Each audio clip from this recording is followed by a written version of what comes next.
김건희 측이 윤석열보다 이 스마트하다. 굉장히 윤석열은 스토피드하다. 새로운 어떤 권력에 투자함으로써 초기 과정에서의 지분 확장성이라는 걸 보셔야 됩니다. 그러니까 거의 해외에서 위기 상황이었기 때문에 일단 생존이 급한 처지였고 네. 돈은 꼬리표를 남기기 배워 있어요. 돈은 거짓말을 안 해요. 돈은 네. 흔적을 남기고요. 이 돈을 따라가 보다 보면 분명히 관련된 정황들을 파악할 수 있을 거라 생각합니다. 공수처는 지금 아직 그러면 수사 결과가 안 나온 거예요? 네. 공수처는 왜 제대로 오래 걸려요? 거긴 원래 그래요. 지금까지 수사 결론 내리는 거 본 적이 있습니까, 공수처? 그러니까 공수처 만들 때 잘했어야지. 아니, 만든 걸 제대로 하게 도와줬어야지. 아니 근데 그 사람 때문에 재판 절차가 번거로워졌고 그래서 이재명 대표를 현행 사법제도에서는 처벌할 수 없다. 이게 10월 28일경에 안간 모임에서 윤석열이 실제 했던 얘기고 그러면서 김명수 대법원장을 딱 찍어서 얘기했어요. 이게 오늘날 모든 주범이라고 그래놓고 한없이 가벼운 정치 토크쇼 장르만 여의도 9월 25일 목요일 순서 시작하겠습니다. 반갑습니다. 정영진이고요. 오늘 아침에 김민석 총리가 또 인터뷰한 것이 보도가 좀 많이 됐던데 아마 통상 관련해서 비자 문제 해결 안 되면 더 이상 투자하기 힘들다. 그리고 3,500억 불은 이건 굉장히 좀 어려운 얘기다 등등. 하여튼 굉장히 우리 정부가 좀 위기의식을 갖고 미국과의 통상 교섭을 위해서 열심히 노력을 좀 하는 것 같습니다. 상당히 위기 상황이긴 하죠. 그래서 야당도 그렇고 여당도 좀 잘 정부를 도와야 될 것 같은데 해야 할 일들이 물론 많이 있으시겠습니다만 하여튼 지금은 정부를 좀 도와주는 일로 열심히 좀 나서주셨으면 좋겠다는 생각이 들기는 합니다. 자, 오늘 저희와 함께 이야기 나눠주실 분들 소개해드리고 바로 시작하겠습니다. 정우김 전 의원님 나오셨고요. 네 안녕하세요. 네, 반갑습니다. 의상실이 따로 있으신 거죠, 우리 의원님? 네, 보통 의상으로는 이렇게 안 나올 것 같은데 건물이 따로 있다고 봐야 되겠죠. 네. 옷방이 아니라 옷 건물. 옷 건물 네, 따로 옷 건물이. 있으신 것 같습니다. 아유, 부럽습니다. 자, 그리고 우리 아니고요. 아니에요. 네. 아니에요. 네. 장현주 변호사님 어서 오십시오. 안녕하십니까. 네. 아니 진짜 장현주 변호사님이야말로 의상실이 따로 있는 것 같아요. 그래요? 항상 원색의 자켓을. 아니 뭐 그래요 이거 뭐예요? 그래요? 뭘 진짜 방송용 자켓을 항상. 방송용 네. 의상이 꽤 있으시구나. 색깔별로 다. 그래요? 네, 진짜 색깔별로 갖추고 이러고서 있어요. 오후에 또 가면은 다른 바뀌어 방송에 있어요? 다른 옷 입고 계시고 막 그래요. 진짜. 색깔별로 색색별로 있습니다. 좀 티나게 좀 입으세요. 의원님 보시고. 자, 그리고 단벌 신사 우리 김종대 전 의원님 어서 오십시오. 안녕하십니까. 네. 뭐 옷도 없고 뭐 집도 없고 그래서 머리나 그냥 깎고 아유, 왔어요. 시원합니다. 네. 네. 시원합니다. 머리 깎으신 거 말고 이제 또 머리에 뭘 더 하실 생각은 없으신 거죠? 아니 뭐 머리가 빠져가지고 다른 거 할 여유도 없어요. 쑥쑥 빠져요. 요즘 스트레스가 좀 많으세요? 그래서 뭐 이제 흑염소나 먹고 견뎌. 흑염소. 아유, 고맙습니다. 흑염소 검은콩 많이 드시고요. 자, 최윤경 기자님 어서 오십시오. 네, 안녕하십니까. 네, 머리숱이 참 많으세요, 우리 기자님. 좋으십니다. 네, 이게 다 키로 갔으면 얼마나 좋았을까 매일 생각합니다. 그래요. 네. 근데 머리숱이 진짜 많으신 것 같아요. 네, 이렇게 맞습니다. 보니까. 예, 부럽습니다. 예. 네. 자, 그러면 오늘도 뉴스 먼저 김건희 씨 네. 번호 4398번인가요? 네, 사상. 그렇습니다. 4398번인데요. 사상 처음으로 전직 대통령 부인이 법정에 선 모습이 공개가 됐습니다. 이제 김건희 씨는 미결수라서 수의가 아닌 이제 자신의 옷을 입고 나왔고요. 수용 번호를 요새는 스티커로 달아주나 봐요. 이렇게 옆에 붙이고 나왔더라고요. 4398 이렇게 배지네요. 달린 네. 정장 차림으로 등장을 했습니다. 머리를 뒤로 묶었고 그리고 보시는 것처럼 검은색 안경 네. 썼고요. 그리고 흰색 마스크를 쓰고 왔습니다. 자, 그래서 직업은 우리 그럼 물어보잖아요, 그죠? 예. 인정신문을 하죠. 이름이 뭐냐 물어보고 생년월일 물어보고 옛날엔 주민번호 뒷자리까지 다 얘기를 했는데 지금 그렇게는 안 하는 것 같고 네. 그리고 뭐 이제 직업이 무엇이냐 거주지가 어디냐 그리고 불구속 피고인의 경우는 거주지가 바뀌면 재판부에 알려줘라 이런 얘기도 다 하고요. 기본 인정신문을 하고 그 판사가 의미 있는 이야기를 했습니다. 어제 재판부에서. 김건희 씨는 무직입니다라고 대답을 했고 직업을 물었을 때 무직이니까 무직이라고 하겠죠. 뭐. 코바나 컨텐츠? 코바나 콘텐츠 아니요. 대표. 그건 아니에요? 네, 그건 아니고 무직입니다라고 얘기했고 예. 김건희 씨의 기본 전략은 아무것도 아닌 사람의 전략을 계속 쓰고 있는 것 같아요 재판에서.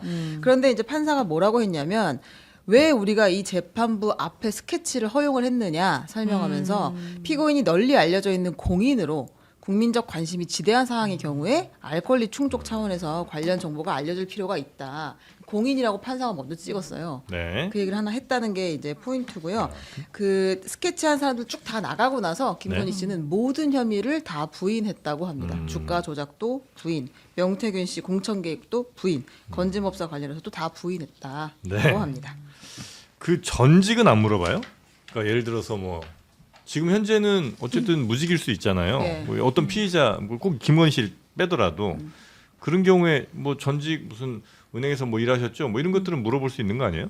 혐의 일단 관련해서? 인정신문이라는 거는 네. 이게 현재 그냥 상황만 완전 보고. 일반적인 네. 절차인데 그냥 한마디로 지금 재판부 입장에서는 공소장이 들어왔고 공소가 제기됐고 피고인을 처음 보는 거잖아요. 네. 원래 일반적으로. 그래서 이 피고인이 정말 이 공소장이 제기한 피고인이 맞는지를 확인하는 절차예요. 주민등록 되게 이러는 거랑 예, 비슷한 기계적인 느낌이죠? 절차. 아. 그래서 뭐 이름 맞나요? 확인하고 뭐 생년월일 뭐 마치 이제 우리가 은행 가면 뭐 누구 맞는지 확인하는 네, 것처럼 네, 네. 그런 절차이기 때문에 뭐 전직 이런 얘기는 없었지만 아. 일단 현직을 확인하는 그런 인정신문 절차를 거쳤고 예. 저는 뭐 이제 얘기가 나오겠지만 증인신문 절차를 굉장히 좀 빠르게 신속하게 네네네. 정했다라는 점은 굉장히 의미 있는 재판이었습니다. 아 그래요?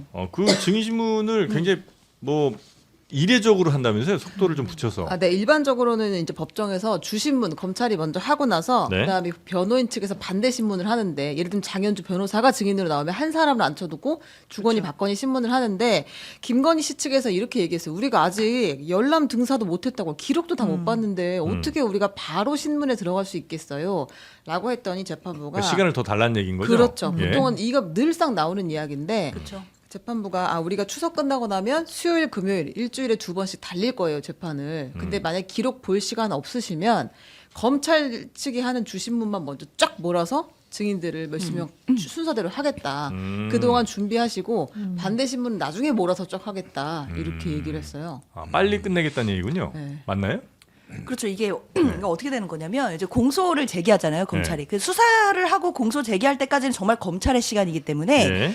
사실 공소장 말고 어떤 증거들이 있는지가 그게 현출이 안 되거든요. 근데 이제 재판에 가면 이제부터 증거가 현출이 되기 시작하는 거예요. 그러면 이제 증거를 내면 그 기록들을 사실 피고 쪽에서 피고인 측은 열람 등사를 신청해서 그걸 네. 복사해서 다 봐야 돼요. 그래서 검찰이 내는 증거 목록이 막 1번부터 막 100번까지 있는데 이 중에 어떤 증거는 동의하고 부동의할지 이런 걸 결정하거든요.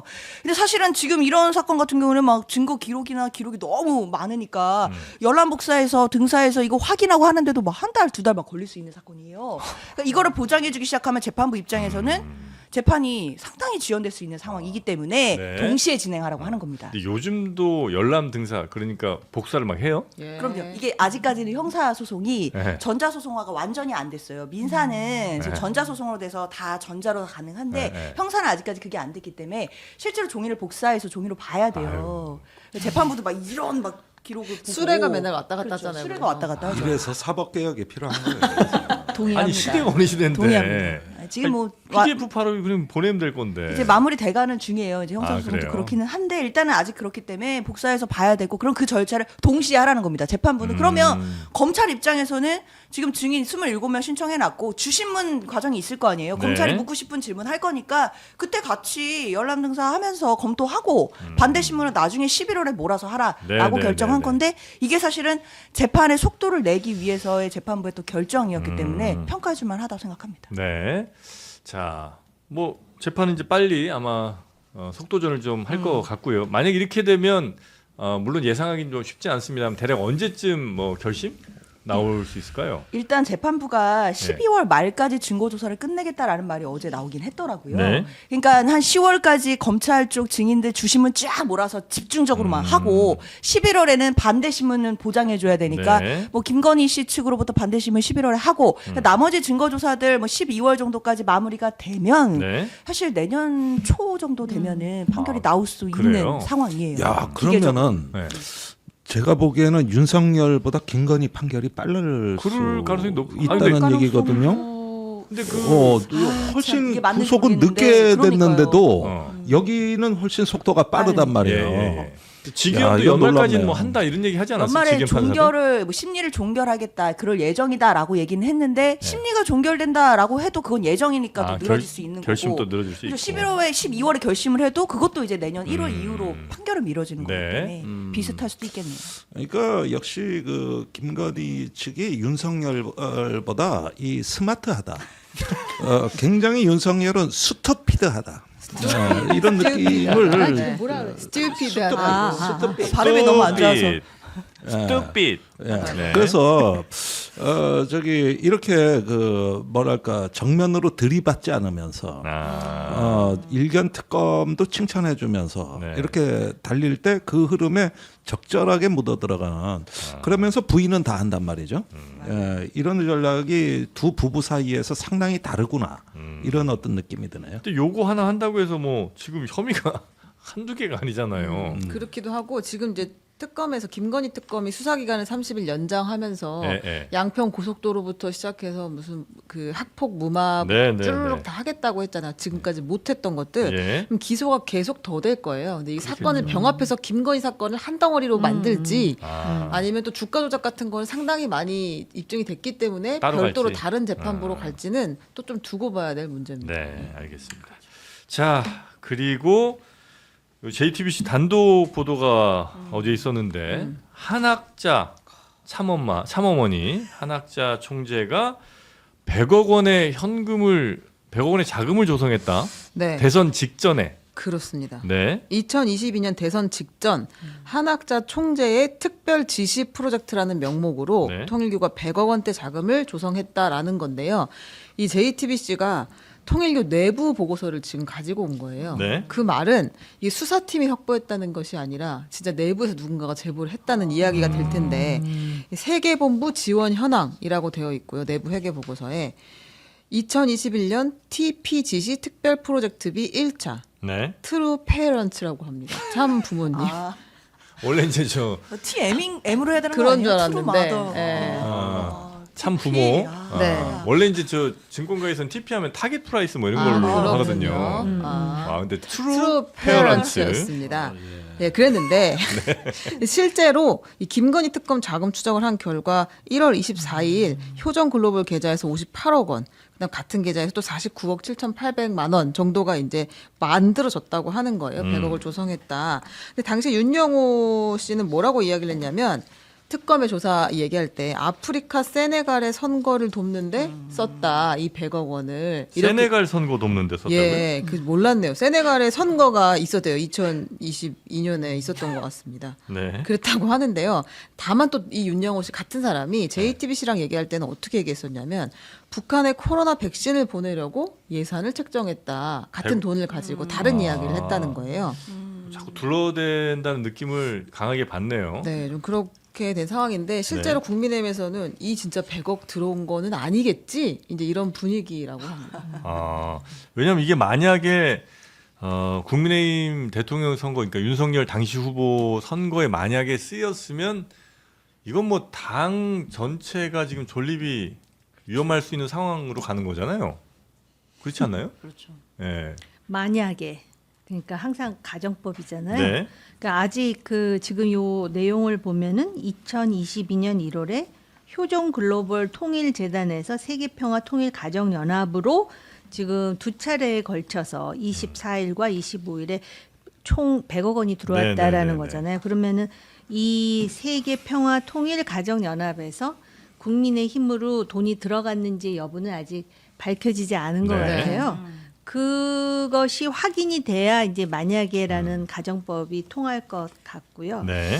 제가 그 듣기로는 그 당시에 뭐 민주당도 마찬가지겠으나 국민의힘도 상당히 후원이 많이 되는 상황이었고 또 선거 비용은 나중에 보존을 받지 않습니까? 네. 그래서 이거 가지고 이거를 그 추정하기에는 무리가 좀 있겠죠. 그러니까 이 돈이 일부라도 국민의힘이라든지 국민의힘 소속의 누구에게 전해졌는지를 증명하는 게 중요한데 거기까지는 아직 못 간 것 같고. 그렇습니다. 다만 이제 우리가 보통 그냥 하는 얘기로 야, 그 정도 큰 선거에 딱 그 법정으로 정해진 금액만큼 혹은 뭐 보전받는 그 금액만 썼을 거라고 생각들은 잘 안 하긴 훨씬 하잖아요. 많이 쓰죠. 그러니까요. 훨씬 많이 쓰고 이제 우리가 심증은 뭐 해볼 수 있을지 네네네네. 모르지만은 이게 법적으로 어떤 의법 조처가 되기 위해서는 예. 물증이 당연히 있어야 그렇죠. 되죠. 네. 확실한 네. 정황이. 근데 지금 단지 시점이 대통령 선거 직전이었다라는 것하고 지금 그 윤 본부장은 딴소리를 하잖아요. 북한을 지원하려다 안 받아서 세네갈로 갔다 이렇게 얘기를 하는 거잖아요. 그렇다면 이게 한국 정치에 쓰였다라는 물증이 있어야 되겠죠. 그리고 제가 네. 좀 이상한 게 말입니다. 그동안에 이렇게 선거를 보면은 이제는 돈을 주는 측에서도 굉장히 영리해져 가지고 한쪽에만 이렇게 몰빵을 하지 않고 양쪽에 네. 보험을 다든다. 네. 예, 그렇죠. 양쪽으로 네. 그 액수 차이는 있을지 모르지만 네. 그런데 이렇게 지금 일정한 프레임에 의해서 지금 국민의힘에 모두 갔다라는 전제를 하는데 그걸 증명하지 않으면 이거 자체가 의미가 글쎄 얼마나 있을까? 법이라는 거는 예. 법리와 증거에 의해서 그렇겠죠. 이야기하기. 네. 다만 이제 그 이전까지 나왔던 여러 뭐 문자 메시지 이런 것들을 보면 뭐 후보님을 위해서 이렇게 쓰여 달라든지 뭐 큰 거 한 장 이런 얘기들이 쭉 나올 때 야 1억 원 갖고 큰 거 한 장 후보를 위해서 써달라는 건 너무 적지 않나 이런 생각들이 이제 많이 좀 있었는데 네. 아직은 뭐 당연히 정황상 혹은 뭐 추정 정도겠습니다만 뭐 굳이 따지면 이게 더 논리적으로는 더 맞는 말인 것 같기는 한데 혹시 우리 김종대 의원께서는 어떻게 보셨습니까? 글쎄 뭐 정의당은 법정 선거 비용을 다 써본 적이 없기 때문에 그거보다 그러네요. 더 쓴다고 하는 이 거대 정당들. 정모김 의원님의 발언은 좀 저한테는 좀 상당히 그 박탈감을 주네요. 위화감을 일으키고 맨날 그것도 못 쓰고 빚까지 지는 우리 지구멍에 볕도 안 드는 처지에서는 참 조금 이제 다르다. 그다음에 그 저기 자금을 제공하는데 꼭 국민의힘 계좌에 입금을 해서 자금을 주는 것이 아니라 통일교의 자체 선거 활동 자금. 그러니까 무슨 얘기냐면은 반드시 국민의힘의 회계 라인을 통해서 집행돼야만 지원이 아니라 네. 통일교가 자체적으로 지원 활동을 하는 비용. 네네네. 국민의힘을 우리가 알아서 응원하자. 당선을 아. 위해서 근데 움직였다. 이게 실제 일본에서 있었던 방식이거든요. 그래요? 그때 그 자민당 의원들을 돕는 방식이 세 가지였습니다. 입당, 그 다음에 저기 후원금 모금에 앞장서고 세 번째가 선거운동이에요. 이거를 다 한 거예요. 일본의 신도들이. 그러면은 꼭 저기 자민당에 주는 돈도 있지만 자체 경비도 필요한 거라고. 그렇죠. 행사하는데 뭐 차량도 빌려야 될 거고 뭐 등등 있겠죠. 있죠. 예. 그러다 보면은 이 100억 원을 갖다가 국민의힘에 직접 줘서 선거 비용이냐 아니면 선거 지원 활동을 하는 자체 비용이냐 이런 부분도 좀 따져봐야 될 여지가 있는데 둘 다 위법입니다. 네. 그거는 뭐 이거는 부당 선거 개입이기 때문에 이것도 일본에서 확실한 어떻게 거다. 했는지 보면 어쩌면 수사하는데 훨씬 더 용이해질 수는 있겠네요. 아니 제가 주로 요즘 일본 기자들 코치를 많이 받잖아요. 이런 쪽으로 취재해 보시면 저런 그래요? 쪽. 우리보다 훨씬 노하우가 많으니까. 이미 또 해놓은 게 있으니까 그쪽에서. 예. 네. 예, 그다음에 저기 선거 지원이라는 측면에만 이렇게 보지만은 새로운 어떤 권력에 투자함으로써 초기 과정에서의 지분 확장성이라는 걸 보셔야 됩니다. 그러니까 이 무렵의 통일교는 거의 해외에서 위기 상황이었기 때문에 일단 생존이 급한 처지였고 네. 2022년 말에 가면은 그 절박성이 매우 커집니다. 그러다 보니까 이제 권력과의 관계라는 것도 자체 법인의 생존 이런 점에서 이제 도모해야 될 일이 많았는데 그 초기 국면에 뭐 캄보디아라든가 필리핀이라든가 이런데 ODA 사업 같은 네. 것들은 일종의 입구에 해당되는 거고 본궤도에 올라가서 다른 사업들이 많았던 것이죠. 그래서 이런 부분까지 보면은 선행 투자 개념도 있는 것이다. 네네네. 그래서 처음에 뭐 1억이 큰 거 한 장이냐 이런 거 갖고 비웃는데 네. 그건 분명히 신뢰 조성용이라 그랬어요. 네네. 착수금이다. 예, 그래서 신뢰 조성용으로 이런 것들을 인사하고 뭘 자꾸 쇼핑백을 오고 가고 함으로써 어떤 우리는 맺어졌다. 일종의 결혼할 때 약혼 반지 같은 거예요, 이거는. 그렇지. 아파트, 낭만적이네, 표현이. 자동차 줄줄이 나와 이제 앞으로. 근데 요거는 일종의 약혼 반지 예물. 예단 아. 예문인가요? 요 수준의 신뢰관계를 그거라고. 아. 그 신뢰관계는 그 본 재산에 비해서는 싼 거 아닙니까? 그렇죠. 예. 꽃다발 큰 거 이런 거 뭐 정도. 다이아 반지 하나면 돼요. 그렇지 뭐 나중에 이제 저 합칠 때는 다르잖아요. 아. 크기에 따라. 그러게. 크기에 따라. 크기에 따라 값이 다르다. 네. 작은 거 하면 돼. 네. 말씀을 들으니까 네. 지금 요 내용이 그 안에서 나왔다 그랬잖아요. 네. 내부에서 제보를 했다. 네, 아마 그렇게 특검도 갖고 있겠지만 우리가 네. 보도를 했다는 것은 네. 특검에서 이거를 그대로 찍어오진 않았을 거라는 게 이제 저의 판단인 거죠. 그렇다면은 분명히 이런 내용을 알 정도라면 내부에서도 핵심적인 지위에 있는 사람이라는 거잖아요. 그렇다면 지금 여기까지 나왔지만은 그게 용처가 어디인지는 밝혀질 가능성이 있다라고 조심스럽게 보여지고요. 아까 제가 왜 보존 비용보다 훨씬 많이 쓴다라는 거는 그냥 제가 추측을 하는 거지. 그걸 제가 보거나 네. 그런 적은 자. 없어요. 아이, 그러네. 네. 말씀 잘하셨는데 네. 아까. 아니요, 어찌됐든 그거 아주 흥미있는 말씀. 분명히 얘기해야 되니까. 그리고 하나 더 얘기를 해볼게요. 네. 어제 이제 권성동 의원에 대한 조사도 있었어요. 한학자 총재 조사도 있었고 정원주 비서실장 조사 등등이 지금 계속 이어지고 있는 건데 권성동 의원이 조사를 받다가 1시간 반 만에 그냥 덮고 갔다는 거예요. 그만 조사 받겠다. 받다가? 네. 왜요? 뭐 급한 일이 있으시대요?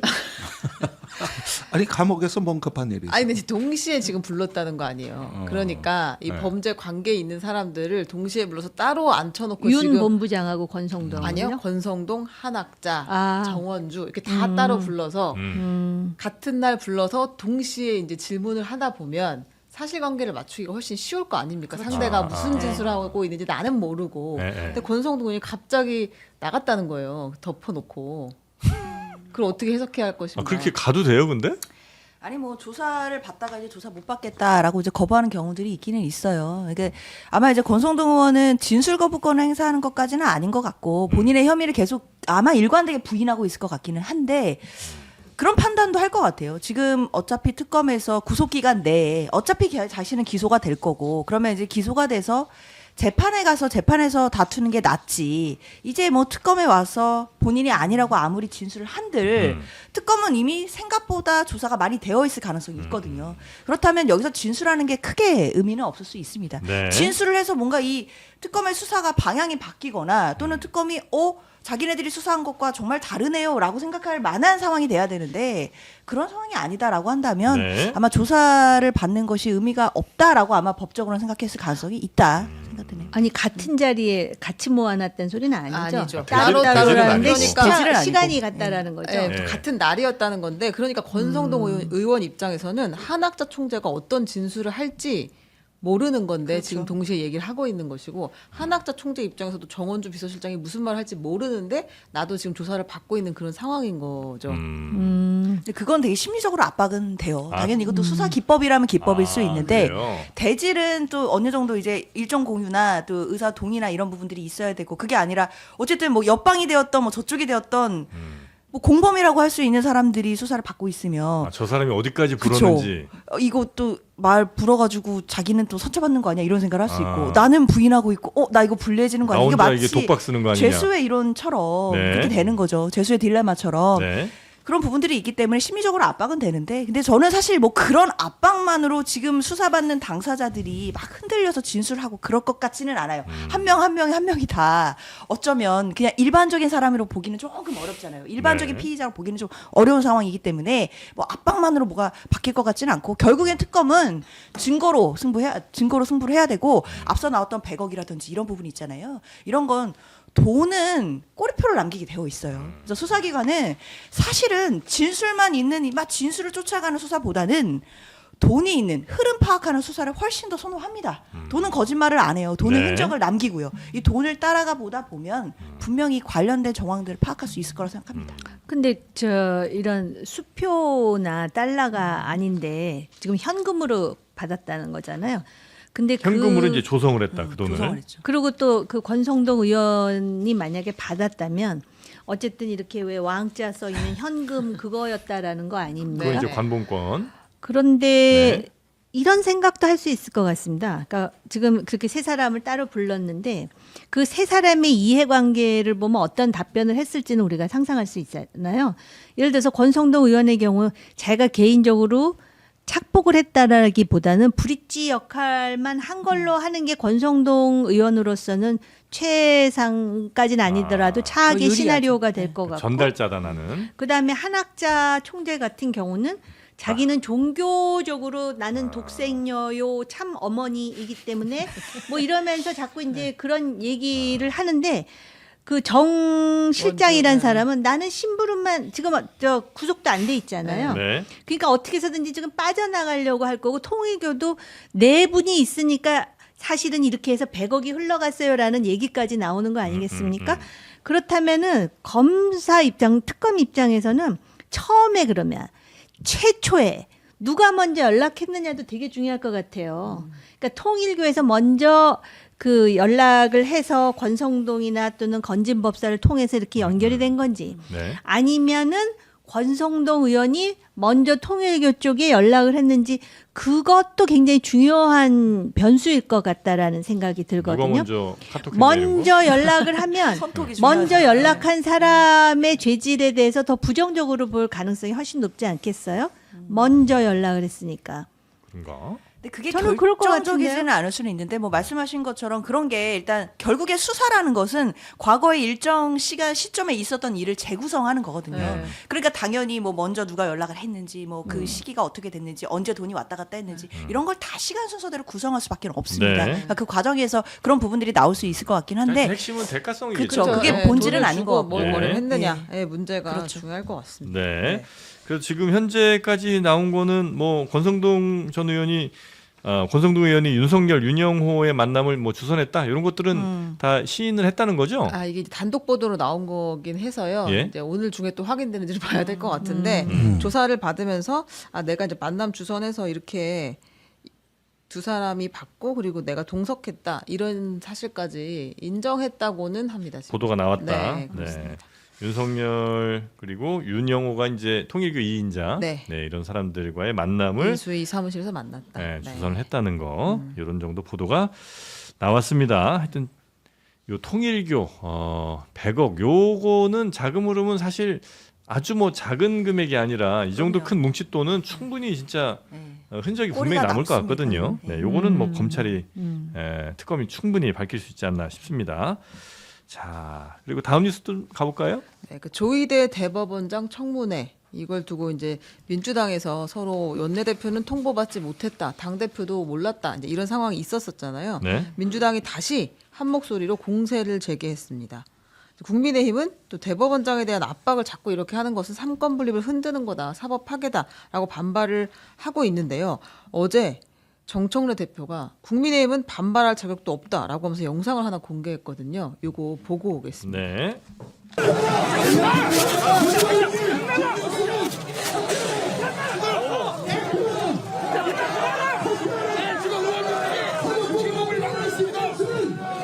저것이 국민의힘의 민낯입니다. 김명수를 구속하라! 김명수를 구속하라! 이 아수라장에서 국민의힘 의원들이 보인 추태가 아름다운지 국민의힘 초선 의원들은 가만히 있지 말고 오선 나경원, 김기현 의원에게 물어보기 바랍니다. 네. 그러니까 국민의힘 당신들도 몇 년 전엔 저렇게 4, 5년 전에는 대법원장 향해서 뭐 구속하라 이런 얘기 하지 않았느냐? 뭐 이런 얘기인 거죠? 네, 그렇습니다. 네. 그때의 쟁점은 네. 제가 어렴풋이 기억을 더듬어 보면은 김명수 대법원장의 거짓말과 관련한 그 상황이었어요. 네. 거짓말을 했다라는 것이 드러났죠. 그때 판사 한 사람이 탄핵을 당했던가 아니면 탄핵의 과정에서 네. 그거를 공개해가지고 그게 녹취가 되어 있었던가 그래가지고 굉장한 그 논란이 되었던 상황이에요. 네. 근데 이제 우리가 국민의힘이 지금 주장하는 사법권의 독립이라는 거는 헌법상 사법권의 독립을 말하는 거잖아요. 그러니까는 사법부에 소속돼 있다 그래서 모든 것으로부터 자유롭다라는 의미는 아니라는 거죠. 네. 사법권이 독립돼 있다라는 얘기잖아요. 그러니까는 법과 헌법에 의거해가지고 재판을 하는 그 자체에 대해서는 그 독립성과 중립성을 보장해줘야 되지만은 대법원장의 거짓말이라고 하는 거는 법적으로도 그렇고 윤리적으로도 그렇고 네. 상당히 심각한 문제라고 봐야 되는데 물론 방법은 거칠었지만 그 쟁점은 달랐다라는 얘기는 할 수 있는 지금의 것이죠. 상황과 꼭 동일하게 비교할 수 그렇죠. 없는 거라는 그렇다고 말씀이신 봅니다, 거죠? 저는 네. 개인적으로. 근데 이제 지금 현재 상황에서는 어쨌든 민주당 여당에서는 조희대 대법원장이 매우 편향적이고 또 대선에 직접 개입을 아주 적극적으로 했다. 그리고 윤석열 피고인에 대한 뭐 예를 들면 저 지기현 판사의 뭐 이런 결정들에 대해서도 전혀 좀 옳지 않은 방향으로 지금 가고 있는 것 같다. 아마 이런 판단들을 좀 민주당에서 하고 있는 것 같아요. 그렇죠. 사실 당시 그 국민의힘의 모습도 지금과 뭐가 다른지 사실 잘 모르겠어요, 저는. 그러니까 나경원 의원은 뭐 기자들이 질문을 하니까 뭐 4년 전에 그 김명수 대법원장 사퇴 요구와는 지금 상황이 다르고 뭐 정치적인 레토릭이었다 뭐 이렇게 얘기를 하는데 글쎄요, 그냥 국민의 입장에서 보면 사실 그때도 국민의힘에서는 사실 김명수 대법원장에 대해서 상당한 압박을 가했던 것은 분명한 것 같고 그것이 사법부의 독립을 흔든다라는 비판은 당시에도 있었거든요. 그때와 지금이 뭐 크게 다르다라고 생각하기는 어려운 것 같은데 네. 다만 민주당 입장에서는 조희대 대법원장이 지난 5월에 했던 그 전원합의체 판결 자체는 회부된 지 9일 만에 나온 사건이었기 때문에 너무 이례적으로 빨랐다라는 부분에 대해서는 사실 법조계에서도 많이 놀랐었거든요. 네. 특히 1심은 유죄였고 2심은 무죄였는데 대법원에 가서 전원합의체 회부가 돼서 9일 만에 다시 그걸 파기환송한다? 이 부분은 많은 법조인들도 예상을 못했을 만큼 이례적이다라는 평가를 받는 것인데 그럼 당연히 이례적이다라고 하면 당연히 따라가는 것은 국민들이 보시기에 의심되는 상황들이 있는 것이고 사법부의 독립을 사법부가 말하기 위해서는 국민적인 신뢰를 회복하는 게 먼저 선결 과제라고 저는 생각을 합니다. 그렇기 때문에 본인들이 왜 국민의 신뢰를 잃게 되는지 왜 지금 사법부의 위신이 흔들리고 있는지를 한번 돌아보고 그 부분을 어떻게 회복할 수 있는지를 먼저 같이 말을 하면서 독립을 얘기해야지 그저 사법부의 독립만 이야기를 하면서 우리는 흔들지 마라 이렇게 얘기를 하면 국민들은 다시 되물을 수밖에 없죠. 그럼 뭐 대법원은 성역이냐? 이렇게 물을 수밖에 없습니다. 네. 아니요, 이게 이례적인 거하고 비윤리적 불법적인 거는 전혀 다른 얘기죠. 이례적이라 그래서 불법적인 거하고 똑같이 취급하면 안 되는 데다가 국민의 신뢰를 얘기하는데 그쪽 국민들하고 또 다른 쪽 국민들이 그 신뢰에 대한 그 기준이 다르다라는 것도 보면 우리나라가 완전히 진영으로 갈라져 있지 않습니까? 근데 지금 여기서 그 대선과 관련해 가지고 지난 그 선고기일을 잡았을 때 단축해서 선고기일을 잡는다 그랬을 때 환영을 했던 쪽은 오히려 민주당이에요. 빨리 이제 무죄 취지로 해서 네, 나가나 네, 보다 네, 하다가 네. 이게 이제 내용이 파기 환송이다 하니까 그때부터 반발하기 시작한 거였거든요. 그 전에 빨리 선고한다 그럴 때는 오히려 환영했었어요. 그런데다가 지금 이제 이러한 그 정청래 대표가 제기하는 이 문제에 대해서 하필이면 국민의힘에 왜 나경원 의원이 나섰는지 저는 그러니까 이 메신저도 굉장히 중요하거든요. 이건 이제 정치이기 때문에. 네. 그런데다가 지금 지기현 판사와 관련해서 대법원에서 그 감찰했다는 거 있잖아요. 그건 빨리 결과를 내는 게 맞아요. 네. 그러다 보니까 지기현이 그 소위 구속을 취소한 거에 대해서 이게 왜 대법원에서 조처를 안 하느냐라고 또 주장을 하는데 만약에 구속을 취소하는 결론을 냈다 해서 대법원에서 지기현에 대해서 조처를 내리면 이건 직권남용이 되는 거예요. 그러니까 오히려 지금 그 지기현의 윤리적인 문제에 대한 감찰은 조속하게 하는 게 맞다라고 보고요. 그러니까 술자리 얘기는 빨리 이제 밝히는 게 밝히는 맞고. 게 맞는 거예요. 그러나 네. 그 구속 취소, 전 또 구속 취소에 대해서 저는 우파하지만 좀 이상하다라고 저도 생각을 해요. 근데 그걸 가지고 구속 취소 잘못됐으니까는 이 판결에 대해서 또는 직위원에 대해서 어떤 제재를 가한다면은 그거는 대법원장의 직권 남용이 될 수 있다라는 것이고요. 대법원장이 그 직위원 판사에 대해서 뭐라고 할 그 재판 내용에 대해서는 없죠. 못 한다는 사법권의 거죠. 독립이 헌법에 명기돼 있잖아요. 네. 그리고 이제 그거에 대해서도 구속 취소에 대해서도 실제로 날로 잡았느냐 달로 잡았느냐 가지고 구속 취소를 한 게 아니라 과연 공수처가 수사할 권한이 있느냐를 가지고 또 문제를 삼는 거잖아요. 그러니까는 사실은 이런 법적 해석에 대해서 문제를 삼기 시작하면은 그렇다면 민주당은 왜 1심에서 그런 중형이 나오고 2심에서 그렇게 시간을 끌다가 무죄가 나왔을 땐 가만히 있었느냐. 그리고 그 공직선거법 위반과 관련 재판을 할 때 소위 패문부재라든지 이사불명해갖고 당사자인 이재명 대표가 계속 재판을 끌었다는 의심도 받고 있었거든요. 그리고 과연 조희대 대법원장이 지금 전원 합의체로 옮긴 거에 대해서 이제 문제를 삼는데 지금은 네. 그렇다면은 그게 불법이냐?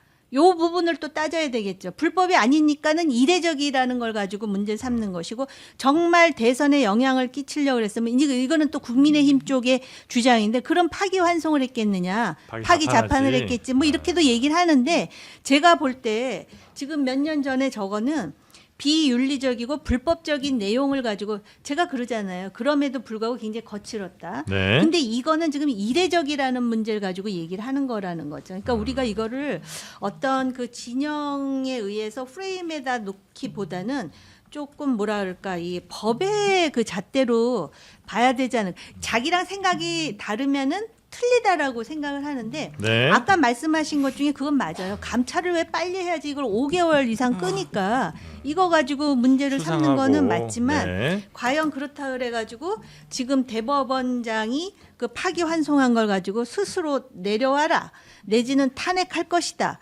그러다가 결국 이 문제가 다시 도드라진 거는 4인 회동이었잖아요. 근데 4인 회동 가지고 이제 씨알이 안 먹힐 것 같으니까 네. 그걸 쓱 밀어놓고 지금 이 얘기를 다시 꺼내는 거죠. 네. 네, 지금 이 상황이 지금 너무 멀리까지 온 것 같긴 네. 한데요. 그 대법원도 어쨌든 가만히 있지는 않고 있는 상황입니다. 네. 말씀하신 두 가지가 어떻게 진행됐는지 보면 물론 직위원 접대 의혹 있잖아요. 요거는 결론을 내리지 못하겠다라는 취지로 이야기를 했어요. 대법원에서 네, 그러니까 천대엽 법원 행정처장이 지난달 26일에 이 질문을 받고 뭐라고 했냐면 윤리감사실이 확인한 바로는 현재까지 객관적인 소명이 증명에 대한 자료가 부족한 것 같다는 입장이다. 근데 그러면 뭔가 조사를 하고 나서 결론을 내리면 좋은데 결론을 못 내리겠다는 게 대법원 입장이에요. 공수처 수사 결과를 조금 더 참고해서 종합적인 결론을 내리는 것이 국민 눈높이에 맞다. 왜냐하면 이제 대법원에서 결론을 내렸는데 공수처에서도 다른 결론이 나와버리면 이제 그것도 쉽지 않잖아요. 그래서 지금 계속 그냥 시간을 끌고 기다리고 있는 그런 상황이고요. 그리고 어제 천대엽 법원 행정처장이 조사 뭐하러 해 근데 아니 감사 뭐하러 해요 그러면 그 그런가요? 공수처는 지금 아직 그러면 수사 결과가 안 나온 거예요? 네. 그 공수처는 왜 제대로 오래 걸려요? 그것도 잘 모르겠습니다. 네. 거기는 원래 그래요. 지금까지 수사 결론 내리는 거 본 적이 있습니까? 공수처가. 아주 공수처가 핵심을 말씀하셨어요. 없어요. 공수처가 그런 데라냐. 없습니다. 그러니까 공수처 만들 때 잘했어야지. 네. 아니, 만든 걸 제대로 하게 도와줬어야지. 아니 근데 그래서 그때 지금 다수당이었잖아요. 민주당이 다수당이었잖아요. 아니 그랬는데 이제 천대엽 행정처장이 어제 사실 자기 발로 찾아간 거 아니에요. 버섯발로 국회에 뛰어가서 우원식 국회의장한테 좀 만나자 해가지고 이제 의장이랑 이야기를 했는데 네. 문 닫고 나서 무슨 이야기를 했느냐. 재판 우리가 중개 다 할 수 있도록 적극적으로 지원하겠다 이렇게 얘기했다는 거예요. 그러니까 지금 대법원에 대한 불신, 법원의 사법부에 대한 불신을 스스로 해결해야 되지 않겠느냐, 결자 해지해야 되지 않겠어?라고 이제 의장이 얘기를 하니까 우리가 이거 재판 윤석열 재판 중개할 수 있도록 적극적으로 지원하겠다 이렇게 이야기를 했어요. 원래 내란 특검법 개정안에 보면 이 다음 달부터는 재판 중개를 하게 되어 있는데 이거는 특검이 기소한 사건의 경우고 앞에는 네. 지금 검찰이 기소한 거잖아요. 윤석열 내란 재판은. 그래서 그건 중개 안 하고 버틸 수도 있었을 것 같은데 천대엽 행정처장이 크게 내놓은 카드가 중개하도록 할게 이제 이거였습니다. 중개하도록 하는데 생중개. 네. 해당 재판부의 예를 들면 직위원 판사가 나는 중개하기 싫소 아니면 뭐 다른 결론을 혹시 하면 그거는 강제할 수는 있는 거예요? 근데 이건 법으로 정해놓을 수 있는 거 아닙니까? 보니까 재판 그걸 제가 좀 질문을 드리려고 했는데 그 헌법인가? 공개의 원칙은 있죠. 예, 재판이. 근데 중개는 좀 다른 얘기죠. 그렇죠, 다른 그렇죠. 거죠. 네. 그런데 이런 경우에 법원 행정처가 뭐 그 재판부에다가 뭐 네. 재판을 물론 이제 법으로 강제되는 게 아닐 때는 무조건 공개해라 이렇게 강제하기는 사실상 어렵지. 어렵죠. 그게 어렵긴 하지만 대법원장이 찾아와서 이렇게 얘기를 한다는 건 그래도 그런 부분들이 조율이 될 수 있게 하겠다라는 취지를 일으키기는 합니다. 그런데 저는 앞서서도 이제 국민의 불신을 말씀을 한번 드렸는데 그래서 사법부가 국민적인 불신을 지금 어쨌든 뭐 정욱이 선배 말씀처럼 그게 모든 국민이 아닐지라도 그래도 국민의 많은 분들이 지금 의혹의 시선으로 바라보고 있는 것은 분명한 것 같은데 네네. 이 불신을 해소하는 데 있어서 뭐 중개를 하겠다, 중개에 적극 협조하겠다 이것만으로 아 갑자기 그래 이제 사법부가 제대로 해주겠구나라고 저는 할 것 같다는 생각은 잘 안 들거든요. 그리고 중개하면 뭐 합니까? 내란 수의 피의자가 나오지도 않는데 피고인이 나오지도 않잖아요. 네. 물론 본인의 보석 신문 때는 나간다고 선택적으로 그렇게 얘기를 하던데 네. 일단 내란 재판과 관련해서는 보이콧하면서 걸석 재판이 지금 이어지고 있는데 뭐 중개를 협조한다 이것만으로 과연 사법부의 신뢰가 회복될 것 같지는 않고요. 지금까지 재판이 좀 지연되고 있고 그 관련된 부분에서 특히 주기현 부장판사의 자격에 대한 문제를 지금 계속 제기하고 있는데 이 부분은 사법부가 답을 내놓지 않는 부분은 네. 꼭 계속해서 논란이 될 수밖에 없죠. 민주당에서 지금 이렇게 강력하게 밀어붙이는 상황에서 뭐 재판 공개 정도로 민주당이 오케이 그럼 뭐 이 정도로 하지 뭐 이럴 가능성은 매우 낮아 보이고. 그것만으로 국민의 신뢰가 회복된다고 그렇겠죠? 보기는 어려워 보입니다. 네.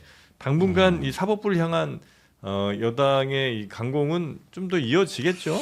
그러니까 지금 양상은 말입니다. 예. 옛날 그 야구 경기 할 때 심판이 야구. 뭔 판정에 불만이 있으니까 감독하고 선수들이 뛰쳐나와서 처음엔 말싸움하다 두 번째 배치기 멱살 들어가죠. 잡기 네. 하다가 세 번째 주먹 따짐까지 간 거예요. 네. 옛날엔 이런 일이 잦았습니다.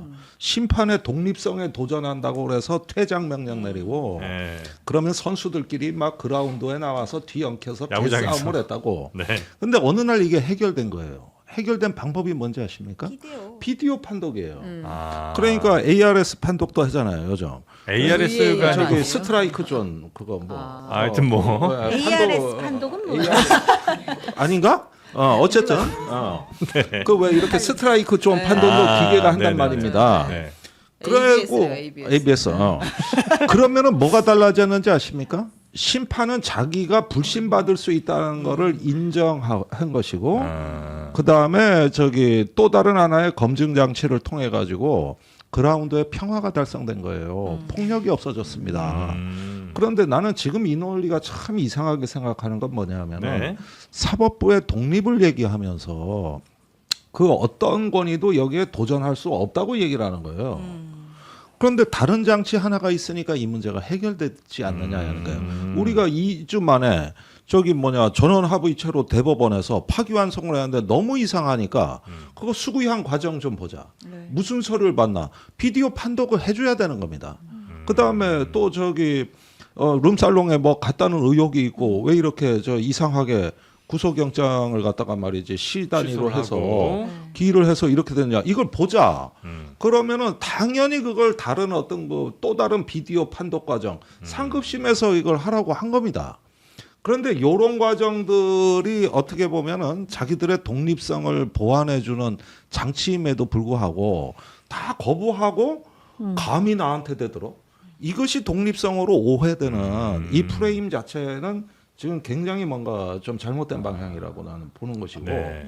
그래서 여기 그 아까 뭐 김명수 대법원장 얘기도 했지만은 그 시절에 저는 사법개혁이 가장 희망적이었다고 봐요.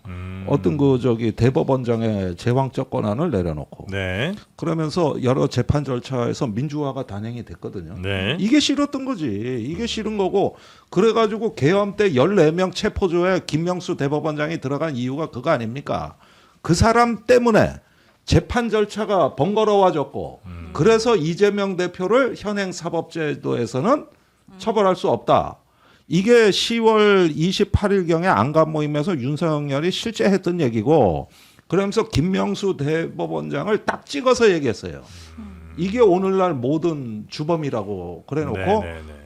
저기 두 달 후에 두 달도 아니죠. 한 달 한 열흘 있다가 비상계엄 선포된 날 방첩사령관이 김명수 대법원장을 체포조 명단에 넣은 겁니다. 이게 그때 그 사법개혁에 대한 그게 저기 야당에 대한 어떤 사법 처리의 문제로 이어졌다고 이 전체를 네네네. 하나로 본 거죠.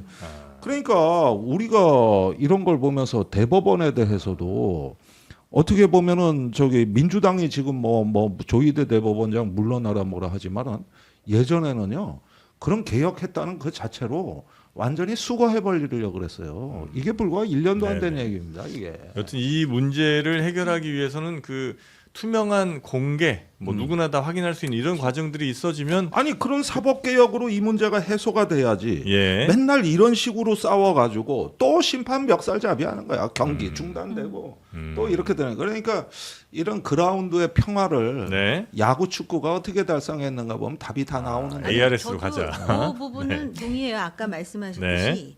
그 쥐기형 감찰. 근데 보니까 사법부가 수사를 할 수가 없는데 공수처에서 수사 결과가 안 나왔는데 감찰을 한다 그래갖고 특별하게 뭐 증거가 나오는 것도 아니기 때문에 조금 그 나름대로 사법부도 어려움이 있겠다라는 생각이 조심스럽지만 들고요. 그 다음에 아까 말씀하셨듯이 전원 합의체에서 결론을 내린 거예요. 그 조 대법원장 혼자서 결론을 내린 게 아니기 때문에 그 설명이 필요하다고 내가 지난주에도 말씀드린 것 같아요. 아까 말씀하신 게 그거잖아요. 어떤 절차를 거쳐서 전원 합의체에서 했다라는 설명이 좀 필요한 거 아니냐. 마찬가지로 네. 이 사법부가 왜 불신을 받았느냐면은 이 정치권에서 자기네들 스스로 대화와 타협으로 해결할 수 없는 걸 전부 사법부로 밀다 보니까 사법부의 결론이 특정 정당에 유리하면 그 정당은 잘했다 그러고 다른 정당은 잘못했다라고 성토하고 이런 상황에서 사법부가 불신을 받을 수밖에 없는 거고 또 사법권 스스로도 그 내부에 사법의 정치화가 분명히 있었다라는 의심을 받잖아요. 네네네. 김명수 대법원장과 관련해서도요. 지금 의원님은 그렇게 해석하시지만은 그 반대 입장에서는 이 김명수 대법원장이 사법의 정치화의 문제의 핵심이라고 생각하는 거예요. 예를 든다면 처음부터 왜 그 임명식 할 땐가 혼자 뭐 대중교통 타고 와서 뭐 이러면서 하는데 그 중요한 민주당 쪽 사람들의 재판을 계속해서 지연시킨다든지 또는 굉장히 그 정치권하고 네. 밀착되어 있다라는 의심을 받는 여러 가지 주장들이 또 나오잖아요. 그게 지금 조 대법원장이 받는 의심이에요. 아니 그러니까 제가 얘기하는 거예요. 아까 말씀하셨듯이 희대 대법원장 아닙니까? 전원 합의체에 혼자서 결론 내린 거 아닌데 누가 그러면 했는지에 대한 설명, 왜 했는지에 대한 설명뿐만이 아니라 바로 지금 유착이라 그러면서 4인 회동 얘기하고 뭐 윤석열 대통령과 네. 대법원장이 만났다는데 그것도 규명을 해야죠. 네. 도대체 무슨 일이 네네. 있었는지. 그러면은 사법부의 독립에 한 걸음 가까이 갈 수 있다고 저도 생각해요. 아니 그 말씀은 진짜 좀 와닿는 게 있네요. 그러니까 예를 들어서 그러니까 이 상황이 생긴 근본적인 원인 중에 하나는 정치에서 해결할 문제를 다 사법으로 가다 맞습니다. 보니까 사법부가 너무 스스로도 이제 정치화되기도 했고 그 부분은 진짜 우리 정치권도 좀 반성할 부분인 아니 것 사법부가 같다. 민생 재판하는 거에 대해서 정치권이 말하는 거 들어보셨어요? 네. 없잖아요. 자기네 이해관계에 얽혀서 지금 얘기하는 거니까. 네. 그렇고요. 네. 예. 그리고 다음 뉴스 한번 예, 넘어가 다음 뉴스 보겠습니다. 가겠습니다. 네. 그 이재명 대통령의 핵심 측근인 김현지 대통령실 총무비서관. 이제 국정감사 철이 다가오고 있잖아요. 국정감사 증인으로 당연히 나와야 할 총무비서관인데 증인 채택 여부를 두고 어제 여야가 충돌을 했습니다. 국민의힘에서는 강훈식 대통령실 비서실장 등을 비롯한 11명이 대통령실 증인으로 나와야 한다라고 했는데 여기 김현지 대통령실 총무비서관은 포함이 안 됐다는 거예요. 그래서 네. 운영위 전체회의에서 싸움이 났는데 한번 보겠습니다. 문고리 권력입니까? 아니면 만사 형통 인사 그리고 앞으로 총선 지선까지 이분 휘하에서 벌어질 일이라서 무엇이 두렵습니까? 국민의힘에서 그토록 총무비서관 부르고 싶으면 이런 거 협조하라는 얘기예요. 두려운 게 아닙니다. 총무비서관 부르는 게 뭐가 두렵습니까? 김현지 총무비서관 일단 총무비서관은 출석을 이전까지는 다 하죠. 하는 사람인 거죠? 그냥 해야 되는 앉아 거죠? 있죠 주로. 네. 네. 아니 총무비서관이 빠진 경우는 없죠. 그러니까 무슨 얘기냐? 네. 대통령실의 살림살이를 다 아니까 네. 수석 비서관들이 답변에 버벅거릴 수 있는 거 아닙니까? 네. 그럴 때 답변에 뒷받침도 해줘야 되고 이런 어떤 운영에 관한 거를 네. 다 뒷받침해줘야 되는 일종의 용산의 총무입니다, 총무. 그러니까 당연히 나오는 게 맞는데 어쩐 일인지 왜안 나오는 빠졌는지 거예요, 난 도대체? 이유를 모르겠네. 네. 안 나오는 이유는 사실 네. 뭐 국민의힘 얘기처럼 14대 국회 이후에 뭐 총무비서관이 안 나온 적이 없다. 뭐 그 너무 이례적이다. 이거 그러니까 김현지 비서관이 뭐 도대체 누구길래 뭐 이렇게까지 하냐 뭐 이렇게 얘기를 하는데 저는 그런 말씀 드려야 될 것 같아요. 그 14대 이후에 나온 적이 없는 사람을 부르지 않아야 되는 민주당의 상황이 나름의 이유가 있지 않겠습니까? 부르지 않아야 되는 상황? 아니, 그러니까 국민의힘의 이야기 주장들, 국민의힘 의원들이 어제 한 이야기에서 저는 그 답이 있다고 생각해요. 벌써 뭐 만사 현통이니 뭐 무슨 상황이니 이런 얘기가 나오면서 사실상 이제 뭐 국정감사의 장을 대통령 또는 이제 대통령실을 흔들기 위한 정치 공세를 하겠다라는 것이고 그 지렛대 그 고리를 김현지 비서관으로 삼겠다라는 것밖에 저는 안 보이거든요. 그래서 이미 국민의힘에서 너무 이제 문제를 키워놨기 때문에 오히려 김현지 비서관이 나오는 게 더 문제가 또 커질 수 있어서 이분에게 김현지 비서관에게 정말 이 살림살이와 관련된 뭐 대통령실의 어떤 예산 관련된 거를 묻고 싶어서 부르는 걸까? 그건 아닐 거라 생각이 들거든요. 정쟁을 위한 거 이미 아니겠느냐? 대통령실은요 특활비까지도 다 공개를 했어요. 그리고 네. 뭐 직원 명단도 다 공개가 됐고 굳이 총무비서관이 나와서 답을 해야 될 만한 상황이 저는 있나 잘 모르겠고 오히려 김현지 비서관을 불러서 뭐 물어볼 만한 질문들은 저는 예상이 되거든요. 예. 뭐 정치적인 거 특히 이재명 대통령과 예전에 성남 시절부터 잘 알았던 측근이다라고 하니까 뭐 그 시절부터 다 가서 별의별 걸 다 묻지 않겠습니까? 그리고 뭐 대통령실에 사실상 본인이 뭐 비서로서 가장 실세 아니냐 등등등의 여러 가지 지금 여의도에 떠도는 이야기들을 집중 공세해서 물어볼 텐데 이런 정치적인 공세 공방이 당연히 예견되는 상황에서 이 비서관이 오는 게 맞나라는 본질적인 저는 고민을 하는 것 같습니다.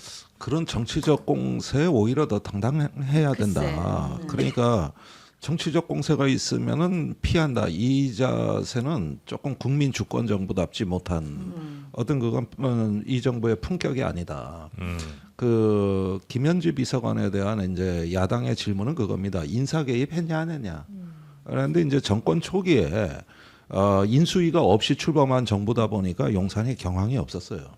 그러다 보면은 인사 비서관이 제때 임명된 것도 아니고 그러다 보면 정보를 취합하는 어떤 그 부분들이 정권 초기에 굉장히 많이 어려웠는데 그때 총무비서관실이 역할을 한 걸로 알고 있는데 네. 그렇다면은 그때는 과도적 상태에서 갑자기 출범한 정부지만 지금 정상화되고 있다.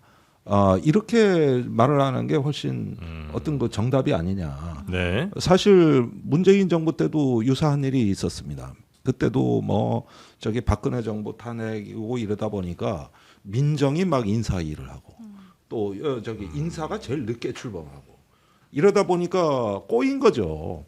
그나마 이번 정부가 제가 알기로는 그런 부작용을 나름 최소화했다고 보는데 그래서 이런 부분들을 구태여 저기 숨기는 것은 마치 네. 이재명 정부의 책임인 것처럼 비춰진단 말이에요. 이 이재명 정부 책임이 아닌데. 네. 그래서 이런 부분들은 조금 더 당당하게 대처하셔라. 김현지 비서관이 굉장히 중요한 일들을 많이 한 건 맞아요? 맞죠? 거기에서 최근에 인사 이동도 조금 있었습니다. 그 총무비서관실에 있던 인사가 돌연 또 다른 수석비서관실로 발령이 나고 네. 이런 것들은 초기에 뭔가 저기 약간의 과도적인 그러니까 임의적이고 과도적이면서 비정상적인 초기의 모습을 드러내는 대목이거든요. 네. 근데 이 부분은 나는 이해가 가요. 그때 어떻게 합니까? 저기 용산에 갔더니 자료 하나, 컴퓨터 하나 아무것도 없고 볼펜 한 자루 없었다는데 그러면 총무비서관이 일단 살림부터 대통령한테 올라가는 정보의 길목들을 세팅을 해줘야 되는 상황이었는데 성남 때부터 같이 했던 신뢰하는 비서관이다. 네. 그러면 시선이 글로 쏘이는 거지. 단 그런 것들이 지금 정상화됐느냐 안 됐느냐 이런 부분에 대한 설명을 듣고 싶은 거지. 뭐 이게 그러니까 정치 이제 공세다. 그 안에 있으면 밖에서 무슨 얘기들을 하는지 그 안에 당사자들이 잘 모를 때도 있는 거 그 같고요. 안이라고 하면 용산? 아니 권력의 대통령실? 핵심. 권력의 그런데- 핵심에 있으면 그런데 이제 이 김현지 총무비서관 저는 어떤 사람인지 모르지만 성남 라인의 핵심으로 다들 알고 있어요. 네. 있는데 사실은 어제 그 국회 모습에서 아, 이 사람이 진짜 실세 맞구나라고 확인을 할 수밖에 없는 그런 상황을 의원들이 연출하더라고요. 그 예를 들면 몇몇 어떤- 의원들 네. 중에 마치 또 과보 내지는 거의 그 오바해서 얘기하자면 과잉 충성하듯이 막 이렇게 디펜드 하려고 하는 거 총무 비서관이잖아요. 그리고 30여 년 동안 총무 비서관은 계속 출석했다라는 거 아닙니까? 그런데도 누가 얘기를 했더라? 아니 그 질문이 있으면 비서실장한테 하면 되지 왜 꼭 총무 비서관을 불러야 되느냐 그런데 이거 거꾸로 된 얘기예요. 질문이 있으면 총무 비서관이 대답하면 될 텐데 왜 비서실장을 나오라고 하느냐가 우리가 그 일상적으로 생각할 수 있는 상식적인 얘기인데 그걸 거꾸로 얘기를 할 뿐만 아니라 민정수석도 나오고 다 나오는데 총무 비서관만 빠지다 보니까 완전히 공격 포인트가 된 거예요. 지금 장 변호사도 왜 이거 이렇게 나오면 대통령실을 흔들 거 아니냐라고 얘기하는 자체가 총무 비서관의 위상이 이 사람을 흔들면 대통령실이 흔들린다라는 걸 지금 간접적으로 얘기하는 측면이 있다라는 것이죠. 그래서 제가 볼 때 이미 대통령실에서 뭐 특활비도 공개하고 직원 명단도 공개하고 심지어는 인사수석실도 마련했음에도 불구하고 이 총무비서관에 대한 관심 이게 꼭 긍정적이지만은 않은 것 같아요. 굉장히 크고 또 국민의힘의 어떤 인사는 무슨 얘기를 하냐면은 총무비서관에 대해서 공개된 게 하나도 없다는 거예요. 혹시 최 기자님 아시는지 모르겠는데 정확히 몇 살인지 어느 학교를 나왔는지 모르다라는 주장들까지도 나오는 김현지 비서관이요? 예. 나오더라고요. 그래서 제가 또 찾아봤더니 진짜 몇 년생이고 우리 보통 왜 그런 거 이렇게 하면 다 나오잖아요. 네. 그러니까 피차 우리가 몇 년생인지 알잖아요. 근데 뭐 그래서 제가 나이로 좀 불리하죠. 그런 건가? 네, 말하는 거는 젊으면 조금 유리한 거예요. 예. 젊으면. 네. 아무튼 간에 그래서 이렇게 오히려 아까 의원님 말씀이 저도 맞다고 생각해요. 차라리 당당하게 나와서 네. 총무 비서관으로서 나 예산 그다음에 인사와 관련해서 요 정도 내가 비서관으로서 알 만큼 안다라는 거를 보여주는 게 훨씬 나을 텐데 그러다 보니까 지금 별로 공격거리가 없다고 생각하는 국민의힘이 지금 사정없이 지금 포를 쏘아대고 있잖아요. 그리고 참고로 좌표찍기가 됐어. DJ의 총무 비서관도 여성이었어요. 그럼에도 불구하고 지금처럼 이렇게 도드라지지 않았었어요. 그렇기 때문에 이 총무 비서관의 역할일지 뭐 어떻게 보면 부담일지 모르겠지만은 여성 이런 거랑 무슨 상관이 있는 거예요? 아니요 없어요. 없다는 거죠? 아니 그러니까 이제 네. 보통 총무 비서관들은 왜 이렇게 예산 인사 그러니까 예? 보통 이제 신복의 남성들이 하는 경우가 많은데 여성이 드물죠. 하면 그러니까 그게 드물다는 개념이지 딴 뜻으로 얘기한 게 아, 아닌데 네. 왜 또 그렇게 질문을 아니 그리고 해가지고 DJ도 네. 그랬다고 그래서 아니 네. 총무비서관이 여성이면 아 총무비서관이 여성이구나 하고 관심을 보이면서 저 사람이 어떻게 일을 하나 보는데 그 당시에는 굉장히 조용히 보이지 않게 그리고 상당히 매끄러웠다라는 느낌을 받아요. 제가 정확하게는 기억을 못하지만 네. 그러니까 지금도 총무비서관으로서 그런 역할을 하는 거를 오히려 아까 말씀하신 대로 수식어 당당하게 보여줘야지 자꾸 뭔가 이렇게 숨으면은 네. 뭐야? 정말 의심이 실세인가 봐. 커진다, 오히려. 당연하죠. 네. 이게 사람의 인지상정이죠. 아까 최은경 기자 그렇게- 잔약을 해가지고 제가 이거 하나만 전달하고 정리하겠습니다. 네. 오늘 그 제가 항상 말하는 두 명 그 이제 친명 2명 딱 있다 그랬잖아요. 그 중에 한 명이 김영진 의원이 오늘 이렇게 이야기를 했습니다. 라디오에 나와서 아니 당연히 나와야 하는 거다. 그 당연직으로 국정감사 대상이다. 총무비서관이 증인으로 논란이 된 적은 단 한 번도 없다. 그러니까 나오는 것이 국민 주권 정부가 지켜야 할 원칙이고 국민에 대한 도리다 이렇게 이야기를 했어요. 근데 저도 그 김현지 비서관이 뭐 지금 상황에서 당당하지 못할 건 없다고 생각하고 뭐 네. 의원님 말씀처럼 뭐 나와서 뭐 그렇게 하는 모습을 보여주는 것도 또 방편일 수도 있겠다는 생각은 드는데 다만 그런 건 있어요. 대통령실이 이미 뭐 특활비도 투명하게 공개하고 대통령실의 어떤 방침이나 이런 모습들은 행동으로 보여주고 있는 상황이거든요. 근데 이런 상황에서 사실 지금 국민의힘이 국감에서 노리는 어떤 정치적인 목적은 너무나 명확해 보이고 그리고 김현지 비서관이 정치인은 아니잖아요. 그리고 그동안 뭐 어찌됐든 뭐 의도를 했던 의도하지 않았던 지금 사실상 노출이 거의 안 돼 있는 사람이다 보니까 네. 그 공개된 국감 자리에 와서 또 국민의힘 의원들이 정치적인 공세를 할 게 너무나 뻔한 상황에서 그 상황에서 질문을 받고 하는 부분들이 사실 뭐 대통령실의 투명성이나 대통령실이 지금 운영되고 잘 되고 있다라는 것을 보여줄 수 있는 제대로 그런 얘기를 할 수 있는 장이 될 수 있을지 이 부분은 조금 네. 그러는 그 김영진 의원은 제가 어떤 분인지는 잘 모르겠는데 참 맞는 말만 하는 사람인 것 같아요. 아, 찐명 네. 의원. 7인회 중에 한 분이죠. 그렇죠. 네. 네. 자, 하여튼 김현주 비서관 증인 채택 관련돼서 이슈가 좀 있었고요. 네. 자, 짧게 하나 정도만 더 볼까요? 네, 그 장동혁 대표가 고민이 많은 것 같습니다. 네. 눈물도 흘리고 목소리를 높이고 이러는데요. 일단 그 대전에서 일정을 하면서 이제 민주당을 강하게 비판했거든요. 그리고 최혜병 묘역 앞에서는 또 눈물까지 흘렸는데 짧게 보겠습니다. 저는 이성을 잃고 광기로 치닫는 더불어민주당이 제발 이쯤에서 멈추시기를 다시 한번 강력히 촉구드립니다. 지금까지 그분들의 희생을 정치적으로 이용하면서 유족들의 아픔이 다 끝나지 않고 있습니다. 매우 안타깝게 생각합니다. 네.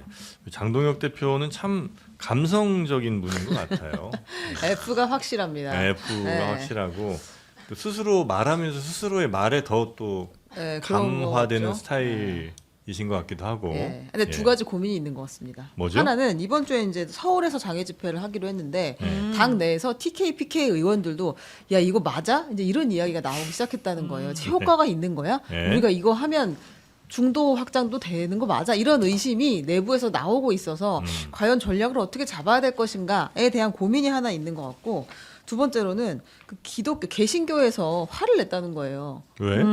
통일교랑 이렇게까지 아. 얽혀 있었어? 근데 이게 장동혁 대표 본인도 굉장히 그 독실한 독실한 크리스찬이잖아요. 크리스찬이라고 예. 우리가 알고 있는데 네. 그럼 이제 국민의힘이 사실은 이제 그 보수 기독교와 이제 오랫동안 같이 해왔다고 우리는 알고 있는데 그 관계를 어떻게 할 것인가에 대한 것도 대표로서 고민이 좀 있을 거다.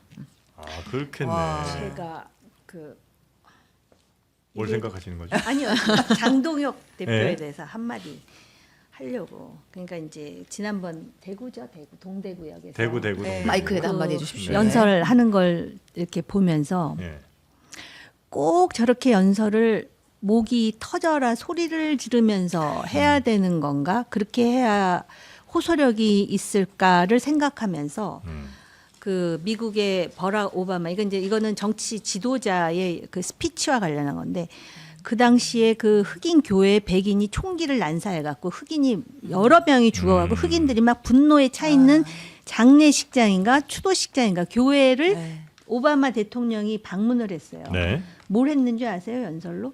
노래한 거 아닌가? 어메이징 기억이 나요. 그레이스 어메이징 딱 그레이스. 한 곡만 그것도 이렇게 노래를 잘하지도 못해요.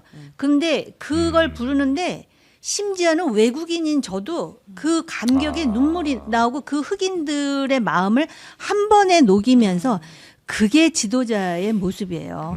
근데 우리 나라는 여야를 불문하고 막 이렇게 막 옛날에 웅변 학원 애들 다 보내서 배워서 그랬는지 모르는데 주산하고 웅변대회. 웅변으로 그래갖고 잘하죠. 그냥 이 성대가 다 그냥 찢어져라. 새로운 네. 접근법이야. 소리를 질러 웅변이 오르는데 키워낸 세대. 그거보다는 그런데다가 진짜 독실한 기독교인인데 통일교가 지금 그 무슨 저 참어머니라 그래서 잡혀간 게 아니고 돈이 왔다 갔다 해서 잡혀간 건데 종교 탄압이라고 또 이 얘기를 대표가 했죠. 얘기를 네. 하더라고요. 네. 눈물을 흘렸는데 제가 볼 때는 정말 그 음정도 안 맞는 노래 가사 한마디가 사람을 감동시킬 수 있는 게 정치의 판이거든요. 네. 이게 아마 제가 볼 때 장동혁 대표가 저를 좋아하진 않겠지만 이게 도움이 되는 한마디이기를 바래요. 바로 또 노래 연습하러 가시겠네.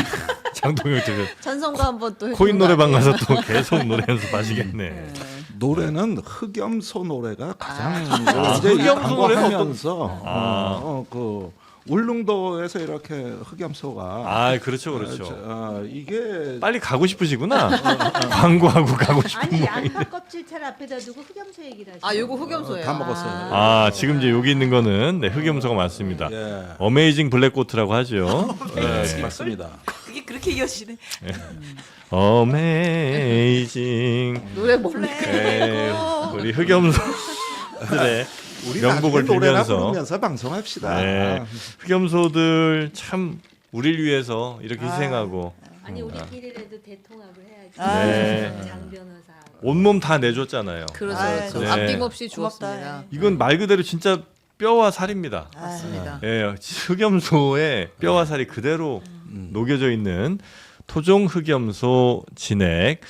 추석이 다가오고 있죠. 부모님이 어떤 걸 가장 좋아하실까?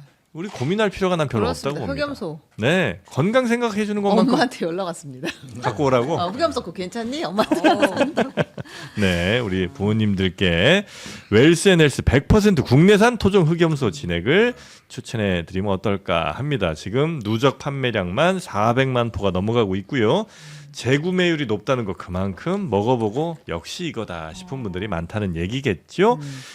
6골째 72시간 무려 사흘 밤낮을 저온 추출해서 제조를 했습니다.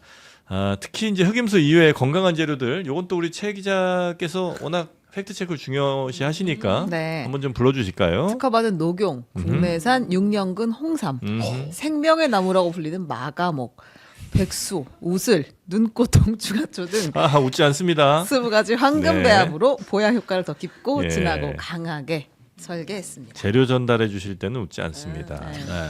이래서 흑염소가 잘 우는 거예요. 아, 네. 이런 걸 좋은 걸. 아니 김종대 의원님은 올 여름에 흑염소로 나셨다고. 네, 올여름 힘들었어요. 그런데 흑염소 없었으면 더 힘들 뻔했어요. 그렇습니다. 흑염소는 여성들이 먹는 거 아니에요? 남성들도 좋습니다. 예. 아까부터 자꾸 남녀를 가르는 듯한 표현을 쓰시는데 총무비서관에 대해서도 그렇게 얘기하시면 안 돼요. 네. 아니 흔하지 않은 네. 여성 고위 네. 다 이해했습니다. 대통령실 네. 그걸 또 네. 그렇게 받아들여. 자, 하여튼 추석에 몸도 마음도 든든하게 장르만 여의도 구독자분들을 위한 왕창 다드림 이벤트 지금 더보기 전용 링크로 구매하실 때 2+1 이벤트를 하고 있고요. 배송 메시지에 장르만 여의도 적어주시면 통 크게 보름 15일분을 더 드립니다. 여기에 선물용으로 잘 쓰시라고 감사 엽서 카드까지 함께 증정을 해드리니까 엄마 이거 드시고 건강하세요. 이렇게 엽서까지 하나 추가로 해주시면 진짜 좋을 것 같습니다. 9월 29일까지 한정 수량이니까요. 얼른 채가시기 바라겠습니다. 자, 함께해 주신 우리 세 분 대단히 감사하고요. 책 기자님도 고생 많으셨습니다. 다음 주에 또 뵙겠습니다. 감사합니다.